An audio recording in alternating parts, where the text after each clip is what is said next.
インドチャンネルへようこそ。今回は日本の歴史をご紹介します。それではご覧ください。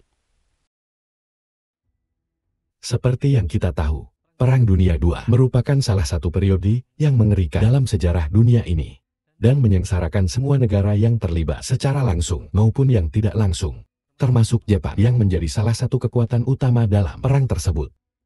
Selama tahun 1939 sampai tahun 1945, penduduk Jepang mengalami perubahan drastis dalam kehidupan mereka karena terjadi pergolakan ekonomi, ketidakstabilan politik, dan kehidupan yang semakin susah. Saat perang berlangsung, rakyat Jepang harus menyesuaikan dirinya dengan berbagai keterbatasan dan kekurangan akibat dari mobilisasi perang. Makanan dan kebutuhan pokok menjadi barang langka, dan pemerintah menerapkan sistem penjatahan yang ketat untuk memastikan semua orang mendapatkan bagian yang adil. Sebab saat itu, pemerintah Jepang berusaha keras menjaga semangat juang dan jiwa patriotisme di kalangan penduduk. Baik itu melalui radio, poster dan kegiatan umum, yang terus menekankan pentingnya persatuan dan pengorbanan demi negaranya. Dan berikut ini adalah kondisi kehidupan rakyat Jepang selama Perang Dunia II selengkapnya.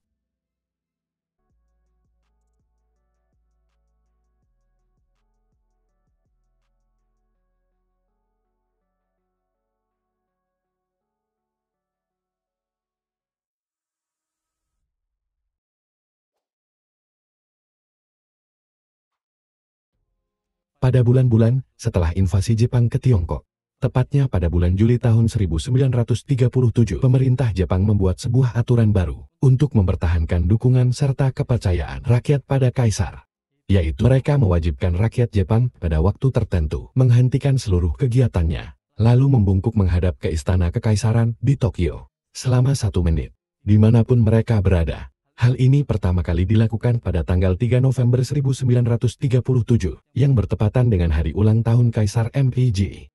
Di waktu itu, tepat pukul 9 pagi, seluruh warga kekaisaran Jepang menghadap ke istana dan membungkuk selama 1 menit. Pada tahun berikutnya, mereka melakukan hal yang sama pada hari-hari besar, dan ritual penghormatan menjadi semakin sering dilakukan setelah Jepang menyerang Pearl Harbor pada tanggal 7 Desember tahun 1941, lalu pada tanggal 8 Februari 1942, maklumat kekaisaran yang mengumumkan dimulainya perang dengan blok sekutu mulai disiarkan pada 11:59 siang yang kemudian akan disiarkan setiap tanggal 8 di tiap bulan, dan hari itu disebut sebagai hari peringatan perang. Jika hari itu tiba, maka tiap orang akan melakukan ritual penghormatan tadi, lalu berkumpul di kuil-kuil Shinto terdekat untuk membaca naskah tersebut bersama-sama. Atau para penduduk bisa berkumpul di halaman sekolah untuk mendengarkan pembacaan naskah tersebut. Tapi tidak hanya itu, pemerintah Jepang juga punya cara yang kedua untuk meyakinkan rakyatnya agar mendukung perang, yaitu dengan membuat spanduk yang digantungkan di bangunan-bangunan kota atau desa di seluruh Jepang, yang bertuliskan slogan-slogan yang menyerukan rakyat Jepang agar siap dan bersedia mengorbankan dirinya untuk ikut berperang. Di sekolah, kurikulum yang bernuansa nasionalis lebih ditekankan, dan buku-buku pada masa itu dipenuhi dengan pembahasan tentang Jepang dan keluarga kaisar. Para siswa juga diperkenalkan dengan perlengkapan seperti helm, tank dan pesawat.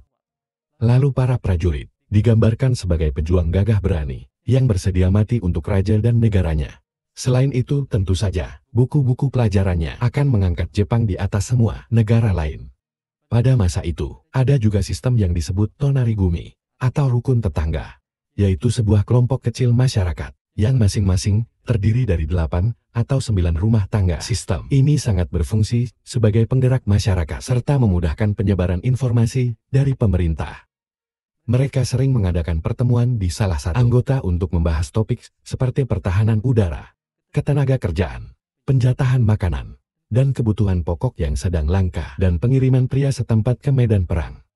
Pada pertemuan ini, yang datang akan dicatat, sedangkan seseorang yang tidak melakukan kewajibannya akan dipermalukan. Mulai pada tahun 1937, badan-badan pemerintah sudah menyensor semua berita militer dari koran-koran serta majalah dengan teliti untuk membatasi pengetahuan rakyat Jepang tentang perang yang sedang terjadi. Pemerintah Jepang juga mencoba untuk menghapus semua pengaruh barat dari masyarakat dengan mengganti kata-kata serapan dari bahasa Inggris menjadi murni Jepang. Contohnya Sukato atau rok menjadi Hakama, Poketo atau Rosaku menjadi Monoir, dan banyak lagi yang lainnya. Bahkan kata papa dan mama juga dilarang. Saat itu semua orang diawasi oleh pemerintah. Mereka yang bekerja atau aktif perkumpulan akan diawasi oleh rekan kerja atau tetangga mereka. Para prajurit, remaja dan anak-anak diwajibkan membuat buku harian yang akan diperiksa oleh atasan atau guru mereka.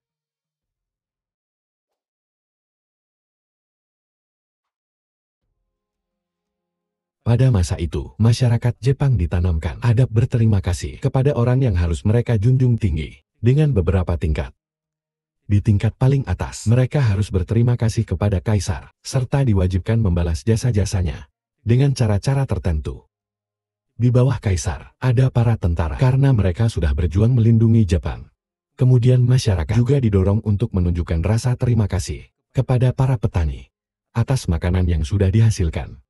Dan anak-anak juga diingatkan untuk menunjukkan rasa terima kasih kepada orang tua mereka. Karena nilai tersebut, rakyat Jepang menjadi merasa mempunyai hutang yang tidak terbayarkan kepada kaisar. Dan mereka juga merasa menanggung kewajiban untuk membalas kebaikan kaisar. Dari nilai hutang budi ini, lahirlah sebuah taktik yang disebut sebagai serangan khusus, atau orang barat menyebutnya sebagai taktik kamikaze. Ketika para pilot kamikaze bersiap untuk penerbangan terakhirnya, mereka diwajibkan menulis surat terakhir untuk keluarga dan orang-orang yang ia kenal di kampung halamannya. Selain banyak pria yang dikirim ke medan perang, para wanita juga ikut terlibat dalam perang, meski secara tidak langsung, seperti bekerja di pabrik-pabrik militer. Kumana bukan? Itu yaitu sebuah surat yang disebut akagami, atau kertas merah, karena surat itu adalah surat panggilan ke medan perang. Orang yang mengantarkan akagami ini akan mengucapkan selamat, dan keluarga itu harus bersyukur, karena sudah diberi kesempatan terhormat untuk mengabdi kepada negara dan kaisar. Serangan udara pertama di daratan Jepang terjadi pada 18 April tahun 1942, yaitu beberapa bulan setelah Jepang bergabung dalam Perang Dunia II. Tapi setelah itu, tidak ada serangan lagi selama sekitar 2 tahun. Baru pada tanggal 24 November tahun 1944 kota di Jepang mulai sering mendapat serangan udara. Pada awalnya, target utama musuh adalah pabrik-pabrik militer. Tapi setelah serangan udara Tokyo di tanggal 10 Maret tahun 1945, serangan udara musuh menjadi tidak pandang bulu, dan kota-kota besar dibom satu demi satu. Ketika pesawat musuh mendekat, siren peringatan serangan dan udara akan dibunyikan. Lalu para penduduk akan segera mencari tempat yang aman atau berkumpul di shelter. Ketika serangan udara terjadi pada malam hari, para penduduk tidur dengan memakai baju biasa, supaya bisa lari dengan cepat.